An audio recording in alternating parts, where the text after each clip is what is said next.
चलिए आज सुनते हैं हिंदी का प्रथम मौलिक कहानी दुलाई वाली, जो बंग महिला के द्वारा रचित है। बंग महिला जिनका नाम राजेंद्र वाला घोष भी है,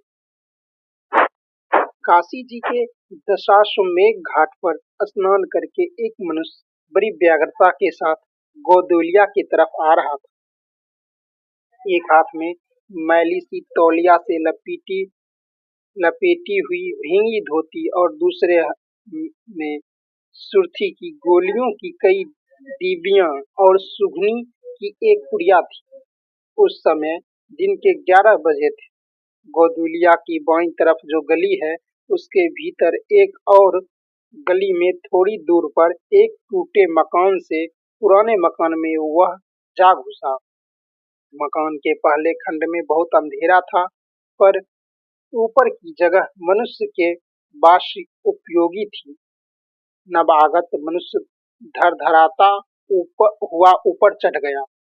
वहां एक कोठरी में हाथ की चीजें रख दी और सीता सीता कहकर पुकारने लगा। क्या है? कहती हुई एक 10 बरस की बालिका आ खड़ी हुई। तब उस पुरुष ने कहा, सीता, जरा अपनी बहन को बुला ला। अच्छा कहकर सीता चली गई और कुछ देर में एक नवीना स्त्री आकर उपस्थित हुई। उसे देखते ही पुरुष ने कहा, लो, हम लोगों को आज ही जाना होगा। इस बात को सुनकर स्त्री कुछ आश्चर्य युक्त होकर और झुंझलाकर बोली, आज ही जाना होगा? यह क्यों भला? आज कैसे जाना हो सकेगा? ऐसा ही था तो सवेरे भैया से कह देते। तुम तो जानते हो कि मुंह से कह दिया बस छुट्टी हुई। लड़की कभी विदा की होती तो मालूम पड़ता। आज तो किसी सूरत में नहीं जाना नहीं हो सकता। तुम आज कहती हो, हमें तो अभी जाना है। बात यह है कि आज ही नवल किशोर कोलकाता से आ रहे हैं और से अपनी नई बहू को भी साथ ला रहे हैं। सो उन्होंने हमें आज ही जाने के लिए इसरार किया है। हम सब लोग मुगल सराय से साथ ही इलाहाबाद चलेंगे। उनका तार मुझे घर से निकलते ही मिला। इसी से मैं झट नहा धोकर लौट आया। बस अब करना ही क्या है? कपड़ा वपड़ा जो कुछ हो बांध बूंद कर घंटे भर में खा पी कर चली चलो। जब हम तुम्हें विदा करने आए ही हैं, तब कल के बदले आज ही सही। हाँ, यह बात है। नवल जो चाहे करवावें। क्या एक ही गाड़ी में न जाने से दोस्ती में बट्टा लग जाएगा? अब तो किसी तरह रुकोगे नहीं, जरूर ही उनके साथ जाओगे, पर मेरे तो नाकों दम आ जाएगी। क्यों? किस बात से? उनकी हंसी से और किस्से से। हंसी ठट्ठा राह में अच्छी लगती है, उनकी हंसी मुझे नहीं भाती। एक रोज मैं चौके में बैठी पूरियां काट रही थी कि इतने में न जाने कहां से आकर नवल किशोर चिल्लाने लगे, ए बुआ, देखा तुम्हारी बहू पूरियां खा रही है। मैं तो मारे शर्म के मर सी गई। हाँ, भाभी जी ने बात उड़ा दी सही, वह बोली, खाने दो, खाने पहनने के लिए तो आई ही है, पर मुझे उनकी हंसी बहुत बुरी लगी। बस इसी से उनके साथ नहीं जाना चाहती। अच्छा चलो, मैं नवल से कह दूंगा कि बेचारी कभी रोटी तक तो खाती ही नहीं है, पूरी क्यों खाने लगी। इतना कहकर बंसीधर कोठरी के बाहर चले आए और बोले, मैं तुम्हारे भैये के पास जाता हूँ, तुम रो रुला कर तैयार हो जाना। इतना सुनते ही जानकी देई की आंखें भर आई और आषाढ़ सावन की झड़ी लग गई।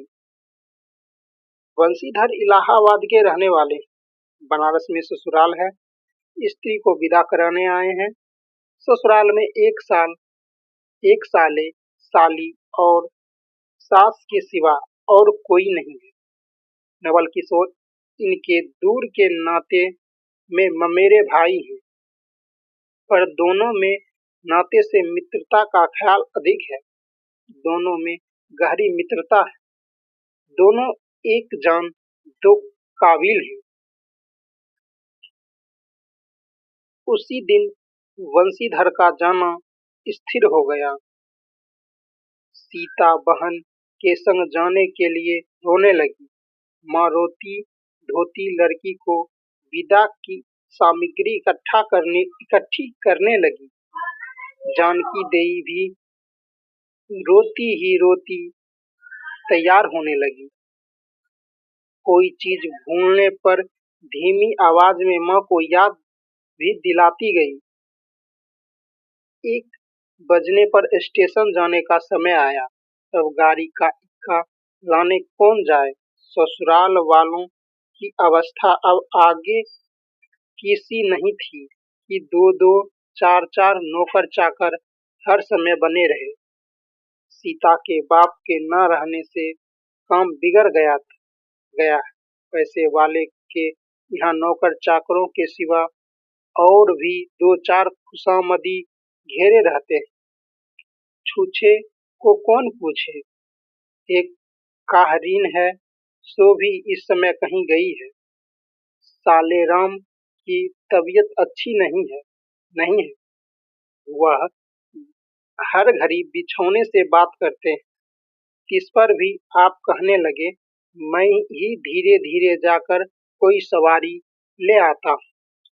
नजदीक तो है। बंसीधर बोले, नहीं, तुम क्यों तकलीफ करोगे, मैं ही जाता हूँ। जाते जाते बंसीधर विचारने लगे, इक्के की सवारी तो भले घर की स्त्रियों के बैठने लायक नहीं होती, क्योंकि एक तो उतने ऊंचे पर चढ़ना पड़ता है, दूसरे पराये पुरुष के साथ एक साथ बैठना पड़ता है। मैं एक पालकी गाड़ी ही कर लूं, उसमें सब तरह का आराम रहता है। पर जब गाड़ी वालों ने 1.5 रुपया किराया मांगा, तब बंसीधर ने मन में कहा, चलो इक्का ही सही, पहुंचने से काम है।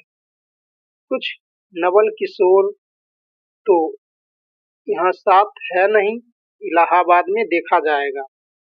बंसीधर इक्के ले आए और जो कुछ असबाब था इक्के पर रखकर आप भी बैठ गए। जानकी देई बड़ी विकलता से रोती हुई इक्के पर जा बैठी। पर इस अस्थिर संसार में स्थिरता कहाँ। यहाँ कुछ भी स्थिर नहीं है। इक्का जैसे जैसे आगे बढ़ता गया, वैसे जानकी की रुलाई भी कम होती गई। सिकरौल के स्टेशन के पास पहुंचते पहुंचते जानकी अपनी आंखें अच्छी तरह पोंछ चुकी थी। दोनों चुपचाप चले जा रहे थे कि अचानक बंसीधर की नजर अपनी धोती पर पड़ी और अरे, एक बात तो हम भूल ही गए, कहकर पछता सा उठे। इक्के वाले के कान बचाकर जानकी ने पूछा, क्या हुआ? क्या कोई जरूरी चीज भूल आए? नहीं, एक देसी धोती पहनकर आया था, सो भूलकर विलायती ही पहन आए। नवल कट्टर स्वदेशी हुए हैं ना? वह बंगालियों से भी बढ़ गए हैं। देखेंगे, दो चार सुनाए बिना न रहेंगे। और बात भी ठीक है, नाहक विलायती चीजें मोल लेकर क्यों रुपये की बर्बादी की जाए? देसी लेने से भी दाम लगेगा, सही रहेगा तो देश में ही।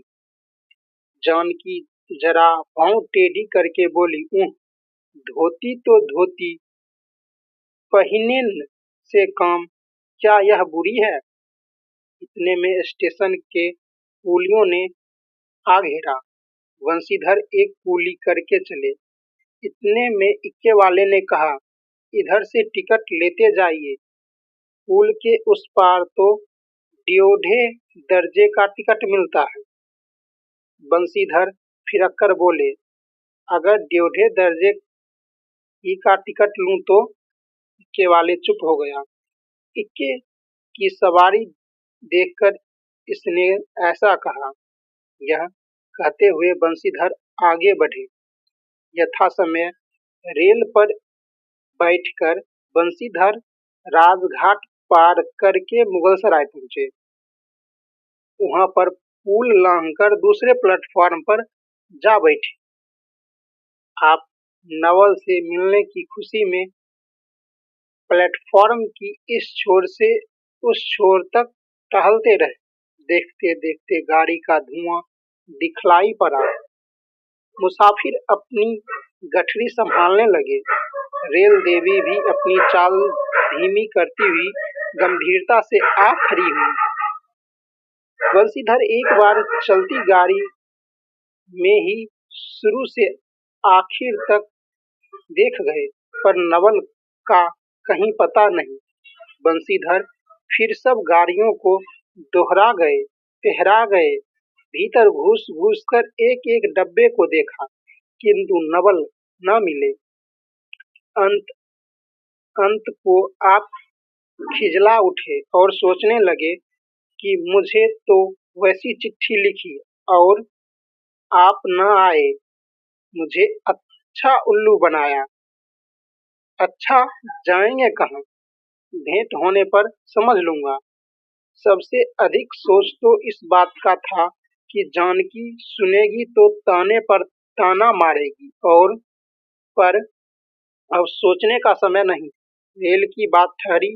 बंशीधर झट गए और जानकी को लाकर नानी गाड़ी में बैठाया। वह पूछने लगी, नवल की बहू कहाँ है? वह नहीं आए, कोई अटकाव हो गया? कहकर आप बगल वाले कमरे में जा बैठे। टिकट तो ड्योढ़े का था, पर ड्योढ़े दर्जे का कमरा कोलकाता से आने वाले मुसाफिरों से भरा था, इसलिए तीसरे ही दर्जा में बैठना पड़ा। जिस गाड़ी में बंशीधर बैठे थे, उसके सब कमरों में मिलाकर कुल 10 ही 12 स्त्री पुरुष थे। समय पर गाड़ी छूटी।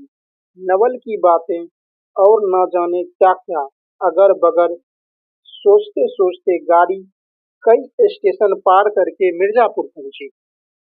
मिर्जापुर में पेटराम की शिकायत शुरू हुई। उसने सुझाया कि इलाहाबाद पहुंचने में अभी देरी है। चलने के झंझट अच्छी तरह उसकी पूजा किए बिना ही बंशीधर ने बनारस छोड़ा था, इसलिए आप झट प्लेटफॉर्म पर उतरे और पानी के बम्बे से हाथ मुंह धोकर एक खोमचे वाले से थोड़ी सी ताजी पूरियां और मिठाई लेकर निराले में बैठे। अपने उन्हें ठिकाने पहुंचाया। पीछे से जानकी की सुध आई। सोचा कि पहले पूछ लें, तब कुछ मोल लेंगे, क्योंकि स्त्रियां नटखट होती है। वह रेल पर खाना नहीं पसंद करती। पूछने पर वह वही बात हुई। तब बंशीधर लौटकर अपने कमरे में आ बैठे। यदि वह चाहते तो इस समय ड्यूटी में बैठ जाते, क्योंकि अब भीड़ कम हो गई थी। पर उन्होंने कहा, थोड़ी देर के लिए कौन बखेड़ा करे। बंशीधर अपने कमरे में बैठा तो एक मुसाफिर अधिक दिख पड़े। आगे वाले में से एक उतर भी गया था। जो लोग थे सब तीसरे ही दर्जे के योग्य ही जान पड़ते थे। अधिक सभ्य कोई थे तो बंशीधर ही थे। उनके कमरे में पास वाली जगह में एक भली घर की स्त्री बैठी थी। वह बेचारी सिर से पैर तक ओढ़े सिर झुकाए, एक हाथ लंबे घूंघट काढ़े, कपड़े की गठरी सी बनी बैठी थी। बंशीधर ने सोचा, इनके संग वाले भद्र पुरुष के आने पर उनके साथ बातचीत करके समय बिताएंगे। एक दो करके तीसरी घंटी बजी। तब वह स्त्री कुछ अचक अचका अचक चाकर अचकचाकर थोड़ा सा मुंह खोल जंगले के बाहर देखने लगी। ज्यों ही गाड़ी छूटी, वह मानो कांप सी उठी। रेल का लेना देना तो हो ही गया था। अब उसको किसी की क्या परवाह, अपनी स्वाभाविक गति से चलने लगी। प्लेटफॉर्म पर भीड़ भी न थी। केवल दो चार आदमी रेल की अंतिम विदाई तक खड़े थे। जब तक स्टेशन दिखलाई दिया तब तक वह बाहर ही देखती रही। फिर अस्पष्ट स्वर से रोने लगी। उस कमरे में तीन चार प्रौढ़ ग्रामीण स्त्रियां भी थी। एक जो उनके पास थी कहने लगी, अरे इनकर दूसरी अरे दूसर गाड़ी में बैठा होइए। पहली दूर रही ई जनानी गाड़ी थोड़े है। दूसरी ताऊ हो भालू तो कहूँ, कहकर दूसरी भद्र महिला से पूछने लगी, कौन गांव उतरबू बेटा, मिर्जेपुरा चढ़ी होऊ न। इसके जवाब में उसने कहा, वह सुन न सकी। तब पहली बोली, हट हम पूछिला न, हम कहाँ उतरबू हो, आयो इलाहाबास। दूसरी, इलाहाबास कौन गांव की गोइया। पहली, अरे नाही जानला प्रयाग जी, जहाँ मनाई मकर नहाए जाला। दूसरी, भला प्रयाग जी काहे न जानित ले, कहके नहीं। तोहरे पंच के धर्म से चार दाई नहाए चुकी होई। ऐसो हो सोमवारी और गहन दका लगा रहा तौन तोहरे काशी जी नहाए गई रहे। पहली आवे जाए के तो सब ओते जात बटले बाटेन। खून यह साहिब तो बिचारो विपत्ति में न पड़ल बाटिन। हे हम पंचा हई राजघाट टिकस कटाउली मोंगल के सराय उतरली होदे पुनः चढ़ी ली। दूसरी ऐसे ऐसे एक दाई हम आवत रहे, एक मिली औरो मोरे संगे कहीं रही। दा कोने टिसनिया पर उकर मिलकवा उतरे से ही जुरता इहे गाड़ी खुली। अब भैया गरा फार फार नरियाई ए साहब गाड़ी खड़ी कर, ए साहब गाड़ी तानी खड़ी कर। भला गाड़ियां दहिनाती काहे की गाड़ी काहे के गाड़ी होए। पहली ऊ मेहरारुआ बड़ी उजबक रहल। भला केहू के चिल्लाए से रेलियो कहीं कहूं खड़ी होला। इसकी इस बात पर कुल कमरे वाले हंस पड़े। अब जितने स्त्री पुरुष स्त्रियां थी, एक से एक अनोखी बातें कहकर अपने अपने तजुर्बे बयान करने लगी। बीच बीच में उस अकेली अबला की स्थिति पर भी दुख प्रकट करती जाती थी। तीसरी स्त्री बोली, टिकसिया पल्ले बाय दा नहीं। हे साहेबवा सुनी तो कोलकाता ताई ले मुसलियो ले। अरे यहाँ तो नहीं कि दूर से आवत रहलेन, फरागत के बादे उतर लेन। चौथा, हम तो इनके संगे के आदमी के देखबो न किहा गोइया।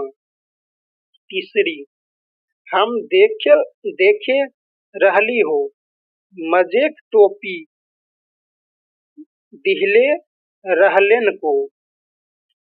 इस तरह उनकी बेसिर पैर की बातें सुनते सुनते बंसीधर उब बैठे। तब वह उन स्त्रियों से कहने लगे, तुम तो नाहक उन्हें और भी डरा रही हो। जरूर इलाहाबाद तार गया होगा और दूसरी गाड़ी से वे भी वहां पहुंच जाएंगे। मैं भी इलाहाबाद ही जा रहा हूँ। मेरे संग भी स्त्रियां हैं जो ऐसा ही है। तो दूसरी गाड़ी के आने तक मैं स्टेशन पर ही ठहरा रहूंगा। तुम लोगों में से कोई प्रयाग उतरे तो थोड़ी देर के लिए स्टेशन पर ठहर जाना। इनको अकेले छोड़ देना उचित नहीं। यदि पता मालूम हो जाए तो मैं इन्हें इनके ठहरने के स्थान पर पहुंचा दूंगा। बंसीधर की इन बातों से उन स्त्रियों की वाक्यधारा दूसरी ओर बह चली। हाँ, यह बात तो आप भली कही। नहीं भैया, हम पंचे काही के केहू से कुछ कही। अरे एक के एक करत न बाए तो दुनिया कैसे चलत कैसे बाए इत्यादि ज्ञान गाथा होने लगी। कोई कोई उस बेचारी को सहारा मिलते देख खुश हुए और कोई कोई नाराज भी हुए। क्यों सो मैं आपसे नहीं बतला सकती। उस गाड़ी में जितने मनुष्य थे सभी ने इस विषय में कुछ न कुछ कह डाला। पिछली सीट में केवल एक स्त्री जो फारसी सी दुलाई ओढ़ी अकेली बैठी थी, कुछ नहीं बोली। कभी कभी घूंघट के भीतर से एक आंख निकालकर बंसीधर की ओर ताक देती थी और सामने सामना हो जाने पर फिर मुंह फेर लेती थी। बंसीधर सोचने लगी कि यह क्या बात है। देखने में तो यह भले घर की मालूम होती है, पर आचरण इसका अच्छा नहीं है। गाड़ी इलाहाबाद के पास पहुंचने को हुई। बंसीधर उस स्त्री को धीरज दिलाकर आकाश पाताल सोचने लगे। यदि तार से कोई खबर न आई होगी तो दूसरी गाड़ी तक स्टेशन पर ही ठहरना पड़ेगा, और जो उससे भी कोई न आए तो क्या करूंगा। जो हो, गाड़ी नैनी से छूट गई। अब उन अशिक्षित स्त्रियों ने फिर मुंह खोला। का भैया, जो केहू बिना टिकस के आवत होई तो ओकर का सजा होला। अरे ओका ई नहीं चाहत रहा कि मेहरारू के तो बैठा दिहलन और आपहू तौन टिकस लेई के चल दिहल लेन। किसी किसी आदमी ने यहाँ तक दौड़ मारी कि रात को बंसीधर इसके जेवर छीनकर रफू चक्कर हो जाएंगे। उस गाड़ी में एक लाठी वाला भी था। उसने खुल्लम खुल्ला कहा, का बाबूजी, कुछ हमरो साझा। उसकी बात पर बंसीधर क्रोध से लाल हो गए। उन्होंने उसे खूब धमकाया। उस समय तो वह चुप हो गया, पर यदि इलाहाबाद उतरता तो बंसीधर से बदला लिए बिना न रहता। बंसीधर इलाहाबाद में उतरे। एक बुढ़िया को भी वहीं उतरना था। उससे उन्होंने कहा, उनको भी अपने संग उतार लो। फिर इस बुढ़िया को उस स्त्री के पास बैठाकर आप जानकी को उतारने गए। जानकी से पहले हाल कहने पर वह बोली, अरे जाने भी दो, किस बखरे में पड़े हो। पर बंसीधर ने न माना।